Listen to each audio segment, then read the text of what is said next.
10 साल आप प्रधानमंत्री की कुर्सी पे बैठे थे, देश को आपने संभाला, तब भी आप भ्रष्टाचार खत्म नहीं कर पाए। प्रधानमंत्री जी, मैं आपसे कहता हूँ, इस देश का नागरिक, इस भारत का नागरिक, आप में हिम्मत है तो आप मणिपुर की तस्वीरों को दिल्ली की सड़कों पे, देश की सड़कों पे आप लगा के दिखाए कि आपने देश के एक राज्य को 2 भागों में बांट दिया। गुलाम नहीं, हम नागरिक हैं, किसी राष्ट्रीय दल, किसी नेता, किसी राजनीति के हम गुलाम नहीं है। 20 रुपए का किलो का गेहूं हमसे लेते हैं, अडानी के फैक्ट्री में वो गेहूं को डाल देते हैं, वहां से वो आटा बन के निकलता है और 40 रुपए में हमें ही खरीदने पर मजबूर कर दिया जाता है। ये है देश की सच्चाई। आज इस स्थिति में हम जी रहे हैं। पहले हम सीना तान के चलते थे, किसी का कर्जा खा रखा हूँ, आज भाई साहब कर्जदारों से हम घिरे पड़े। तो कहता है एक एक करके चुन चुन करके सबको अंदर भेजो। 10 साल हो गए भारतीय जनता पार्टी की सरकार को, 10 साल पूरे हो गए। 10 साल से प्रधानमंत्री जी अपने प्रत्येक वक्तव्य में भ्रष्टाचार भ्रष्टाचार भ्रष्टाचार के अलावा उनको कोई दिखाई नहीं। अरे 10 साल आप प्रधानमंत्री की कुर्सी पे बैठे थे, देश को आपने संभाला, तब भी आप भ्रष्टाचार खत्म नहीं कर पाए। आपको ये कहते कर तो रहे खत्म, एक एक करके सब जेल में जा रहे हैं, या तो जेल में या बेल में। 10 साल में खत्म नहीं कर पाए, 10 साल में आप खत्म नहीं कर पाए। आप रोज कहते हैं, अभी कल का आपका भाषण था, उसमें भी आप कह रहे थे ट्रेलर बता रहे हैं, अभी तक बोल रहे हैं, अभी तक तो सिर्फ ट्रेलर देखा है देश ने, पिक्चर बड़ी बाकी है। पिक्चर इसलिए बाकी है कि ये तो हम इस भारत के बनाए हुए संविधान में जीवन जी रहे हैं। यदि हमारा भारत का ये मौजूदा संविधान अभी हमारे पास नहीं होता तो हमें पता ही नहीं चलता कि देश के असली भ्रष्टाचारी और असली भ्रष्टाचार के दीमक ये कहाँ है, ये पता ही नहीं चलता। ये तो हमारे संविधान की ताकत थी कि माननीय सुप्रीम कोर्ट ने इलेक्टोरल बॉन्ड का सच भारत की जनता के सामने उजागर करवा दिया। ये हमारे संविधान की ताकत थी और भारतीय जनता पार्टी ने इस इलेक्टोरल बॉन्ड के उजागर न होने के लिए बड़े बड़े वकील लगा दिए थे, बड़े बड़े वक्तव्य सुप्रीम कोर्ट में दिए जा रहे थे। यहाँ तक कि भारत की एक बहुत बड़ी संस्था SBI, state bank of India, ये भारत की संस्था है, उस संस्था तक को झूठ बोलना पड़ा सुप्रीम कोर्ट, उसको भी झूठ बोलना पड़ा। इस भारत सरकार ने देश की तमाम सम्मानित और सर्वोच्च संस्थाओं को झूठ बोलने पे आमादा कर। मोदी कह रहे हैं ये मेरी सरकार थी, जो मालूम भी चला किसने पैसा दिया, किसको पैसा मिला।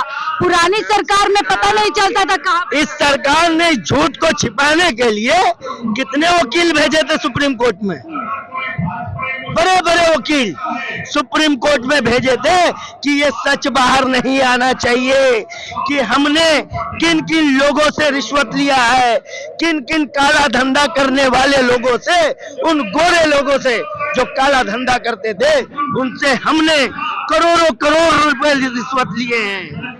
ये भारतीय जनता पार्टी और ये सरकार कभी नहीं चाहती थी कि ये उजागर हो पाए कि हमने किन किन लोगों से चंदा लिया। ये तो हमारे संविधान की ताकत थी और माननीय सुप्रीम कोर्ट का, माननीय हमारे जजों का हम उनको नमन करते हैं। बड़े बड़े पोस्टर दिल्ली में लगाए हुए हैं, वो कहते हैं भ्रष्टाचारी बचाओ, मैं कहता हूँ भ्रष्टाचार। मणिपुर का पोस्टर क्यों नहीं लगाते? प्रधानमंत्री जी, आप में हिम्मत है तो मणिपुर का पोस्टर लगाइए कि आज मणिपुर 2 भागों में विभाजित होकर जीवन जी रहा है। मैतेई समुदाय अलग, कुकी समुदाय अलग, न मैतेई कुकी के पास जा सकता है, न कुकी मैतेई के पास जा सकता है। प्रधानमंत्री जी, मैं आपसे कहता हूँ, इस देश का नागरिक, इस भारत का नागरिक, आप में हिम्मत है तो आप मणिपुर की तस्वीरों को दिल्ली की सड़कों पे, देश की सड़कों पे आप लगा के दिखाए कि आपने देश के एक राज्य को 2 भागों में बांट दिया, 2 भागों में बांट दिया। अभी तक आपने उस देश के राज्य को, वहाँ के लोगों को एक होने की, एक करने की कोशिश नहीं की। आप कभी मणिपुर नहीं गए, हिम्मत है प्रधानमंत्री जी आप में, आप मणिपुर की तस्वीर लगाइए, हिम्मत है आप में, आप उस इलेक्टोरल बॉन्ड के सच को स्वीकारिए कि उस शराब के घोटालों ने उस शराब का घोटाला करने वाले अपराधियों ने भारतीय जनता पार्टी को 55 करोड़ रुपए का चंदा दिया। ऐसी ऐसी कंपनियां जो बिल्कुल दिवालिया हो गई थी, जिनके पास कुछ भी नहीं था, और जिनके ऊपर ईडी की जांच हुई, जिनके सारे बैंक खाते पैसे जब्त कर लिए गए, उन लोगों ने 100 करोड़, 200 करोड़, 400 करोड़ और करोड़ों रुपए भारतीय जनता पार्टी को चंदा दिए। ईडी क्या उसकी जांच नहीं करेगी कि जिसके खाते वो सीज कर रही है, जिसके बैंक बैलेंस सीज कर रही है, जिनके पास पैसा नहीं है, जो आमदनी नहीं कमा रही, जो मुनाफा नहीं कमा रही है, वो लोग कहां से इतने रुपयों का चंदा दे रहे थे, कहां से उनके पास ये रुपया आ रहा था? इसकी जांच होनी चाहिए या नहीं होनी चाहिए? मैं भारत के लोगों से पूछता हूं, क्या इनकी जांच होनी चाहिए कि नहीं होनी चाहिए? आप बताएं। भ्रष्टाचार से विपक्षी नेता घबरा चुके हैं, अंतर कांप रहे हैं, और यही वजह एक मंच पर आ गए सारे। हम देश के नागरिक हैं, नागरिक, गुलाम नहीं। हम नागरिक हैं, किसी राष्ट्रीय दल, किसी नेता, किसी राजनीति के हम गुलाम नहीं हैं। हम इस देश के नागरिक हैं। ये भारत देश हमारा है, इस भारतवर्ष के हम रहने वाले हैं। हम किसी से डरने वाले नहीं है। ये जेल भी हमारी है, ये पुलिस भी हमारी है, ये सारे जांच एजेंसी हमारी है। हमको डर किस बात का डर? कौन डरा? आप कहते हैं सब मोदी कब्जा आ चुके हैं, आप कह रहे हैं आप हमारे हैं सब। जो संविधान के खिलाफ चलता है, हम उसकी आवाज उठाते हैं। हम उसकी आवाज उठा रहे हैं कि आप उस संविधान के खिलाफ चल रहे हैं, जिस संविधान को बनाने के लिए इस देश को जो एक ग्रंथ मिला है। मैं तो कहता हूं कि समस्त भारत के जो धार्मिक ग्रंथ है, उन सब ग्रंथों से ये हमारा संविधान सर्वोच्च ग्रंथ है। इसको नमन करते हुए हम पीएम मोदी जी कह रहे थे कि पहली बार ऐसा है कि विपक्षी दल चुनाव जीतने के लिए चुनाव नहीं लड़ रहा है, मेरा 400 पर का जो आ रहा है उसको रोक। यदि भारतीय जनता पार्टी, माननीय प्रधानमंत्री जी की सरकार ने देश हित में देश के लोगों को कुछ कहा होता, तो आज उनको ये कहने की जरूरत नहीं पड़ती। वो चुपचाप शांति प्रिय रूप से वो चुनाव में जाते। 400 क्या, देश की जनता उन्हें 554-45 सीटें जो हमारी लोकसभा की सारी दे देती। उन्होंने काम नहीं किया मोदी जी। कौन सा काम 10 सालों में? आप बताइए। जिन्होंने इलेक्ट्रल बॉन्ड के जरिए जिन्होंने रिश्वत लिया, उन्होंने बड़ी बड़ी कंपनियों के, देश की तमाम कंपनियों को उन्होंने आदेश दे दिया कि जैसे मर्जी अपना माल बनाओ, जैसे मर्जी जनता को बेचो। एक 2 रुपए का पानी का बोतल, बिस्लरी का पानी का बोतल 2 रुपए का, उसकी टोटल मैन्युफैक्चरिंग कास्ट मात्र 2 रुपए, वो 20 रुपए में आम जनता खरीद रही है। हम अब खरीद रहे हैं। ये 18 रुपए का बीच का मुनाफा, ये भारत सरकार ने ही तो आदेश दिया था। पिछली सरकारों में, कांग्रेस की सरकारों ने कितने संस्थान बनाए थे जमाखोरी रोकने का? कुछ नहीं हुआ था पहले, अब हुआ है 10 साल में। ये आपको क्या बता, आज आप पैदा हुए हैं, आज आप पैदा हुए हैं। मैं तो 5वीं में 5 बार फेल हूँ, 4थी पास हूँ मैं, फिर भी मुझे इतना ज्ञान है। 4थी पास हूँ मैं, फिर भी मुझे इतना ज्ञान है, 20 रुपए का किलो का गेहूं हमसे लेते हैं, अडानी के फैक्ट्री में वो गेहूं को डाल देते हैं, वहां से वो आटा बन के निकलता है, और 40 रुपए में हमें ही खरीदने पर मजबूर कर दिया जाता है। ये है देश की सच्चाई। 80 करोड़ लोगों को राशन भी तो देते हैं मोदी जी। 5वीं अर्थव्यवस्था पे पहुंच गए कहते हुए शर्म आती चाहिए ना, कि 5वीं अर्थव्यवस्था पे पहुंच गए हैं। 80 करोड़ लोगों को मुफ्त में राशन भिखारी बना करके कि भिक्षा ले लो। इस सरकार से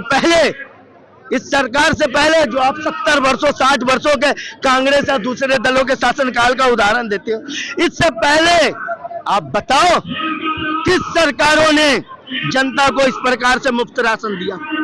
किन सरकारों ने दिया है? ऐसी स्थिति क्या पहले किसी सरकारों के समय में आई थी? आप कहते हो भारत 5वीं अर्थव्यवस्था का, तो पहले बताओ ना कि अर्थव्यवस्था का मतलब क्या होता है? क्या हम मजबूत हो गए? हमने तो ब्रिटेन को पीछे छोड़ दिया। ब्रिटेन जिसने दुनिया के कई देशों को गुलाम बना रखा था, हमने उसको पीछे छोड़ दिया। तो बोलते हैं ना, सीमा सुरक्षा में मोदी जी का मुकाबला कोई नहीं कर सकता था। पहले कोई भी हमारी सीमा पार करके हमारे घर में, प्रहरी मोदी जी हैं, सीमा के प्रहरी हमारी भारतीय सेना है कि सीमा पे मोदी जी खड़े रहते हैं। हमारे भारत के जवान, हमारे भारत की सेना वो सीमा पे खड़े रहते। सेना को तो मजबूत किया मोदी जी ने, पहले बहुत कमजोर हुआ। पहले मजबूत नहीं थी, पाकिस्तान को ऐसे ही हमने धूल चटा दिया था। पाकिस्तान के वो टैंक जिसपे पाकिस्तान के जो राष्ट्रपति थे गर्व किया करते थे कि हमारे इस टैंक को कोई उड़ा नहीं सकता। अभिनंदन को कोई ला नहीं सकता था, मोदी जी ने पहले उस टैंक की कहानी सुनिए, जिस टैंक के बारे में अमेरिका के राष्ट्रपति गर्व किया करते थे कि हमारे इस टैंक को कोई उड़ा नहीं सकता, उसने पाकिस्तान को दिया था। उसी टैंक को हमारे वीर जवान अब्दुल हमीद ने किस प्रकार से उड़ाया था, उसकी धज्जियां उड़ा दी थी। उस टैंक को देखने के लिए अमेरिका का राष्ट्रपति भारत आना चाहता था, लेकिन नहीं आ पाया। आज भी वो टैंक हमारे पास मौजूद है। तो ये हमारे सेनाओं के मनोबल है, ये हमारे सेनाओं की शक्ति है कि देश पे उन्होंने कभी आंच नहीं आने दिया। वजह है कि मोदी जी लगातार उनका प्रचार करते हैं कि 10 साल वर्सेस पुराने साल की बात करते हैं और कहते हैं जो काम पिछले इतने सालों में नहीं हुआ 10 साल में मैंने करके दिखाया। बहुत सही बात कहते हैं। पिछले इनके कार्यकाल से पहले सीना तान के हम चलते थे सड़कों पे। किसी का कर्जा खा रखा हूँ क्या? किसी का कर्जा खा रखा हूँ क्या? किसी का आगे झुक के चलूंगा? आज के शासन काल में हम ऐसे चलते हैं, भाई साहब कर्ज है लौटा देंगे, भाई साहब थोड़ी गरीबी है, भाई साहब कुछ हो तो दे दो, घर के कम पड़ रहे खर्च, भाई साहब मकान का किराया देना है। आज इस स्थिति में हम जी रहे हैं। पहले हम सीना तान के चलते थे, किसी का कर्जा खा रखा हूँ, आज भाई साहब कर्जदारों से हम घिरे पड़े। अब कर्जे में जो है आम आदमी जब हमारा देश कर्जे में हो गया, 200 लाख करोड़ रुपए का कर्ज भारत के ऊपर, शर्म आनी चाहिए। भारत को कहते हो पांचवी अर्थव्यवस्था। अरे पांचवी अर्थव्यवस्था तो तब बनती जब पिछली सरकारों के राज्य में लिए हुए कर्जों को आपने अदा कर दिया होता। क्या आप भारतवासियों को कर्जदार बना के खिलाओगे? बंधक बना के खिलाओगे? तमाम मुद्दे हैं, लेकिन ये मुद्दे जनता तक पहुंच पा रहे हैं आपको लग रहा है? और 24 में क्या भाजपा जाएगी या तीसरी बार सरकार? देखिए, भाजपा आ जाए उससे फर्क नहीं पड़ता, उससे कोई फर्क नहीं पड़ता। भारत संविधान के अनुसार चलना चाहिए। जो हमारा मौजूदा संविधान है, उस संविधान में किसी तरीके का फेरबदल या किसी तरीके का उसमें जो है रोक रुकावट करना। 400 पार का नारा इसीलिए लग रहा है कि संविधान में बदलाव करना है, उसमें खामियां हैं। 400 पार सारा बेकार। भारतीय जनता पार्टी का ये 400 पार का नारा सारा बेकार। इनकी सारी पोल पट्टी कल ही खुल चुकी है कि सारे भ्रष्टाचारी भारतीय जनता पार्टी में चिराग तले अंधेरा। आपने कहावत सुनी होगी, चिराग तले अंधेरा। तो वो चिराग, उसके तले में जितना अंधेरा है वो सब भारतीय जनता जागरूक हो चुकी है इस बार। बिल्कुल हो चुकी है। आप देखिएगा आने वाले चुनाव में इसका बहुत बड़ा फर्क पड़ेगा। बहुत बहुत शुक्रिया हमसे बात करने के लिए। आम जनता से बात कर रहे थे और देखिए कैसे एक के बाद एक परत खोल रहे थे कि वर्तमान सरकार ने कोई काम नहीं किया। यदि उनके पास काम होता तो 400 पार का नारा ऐसे ही नहीं देते, काम पे वोट मांगते। फिलहाल मुझे दीजिए इजाजत में शाहीन खान 4PM दिल्ली।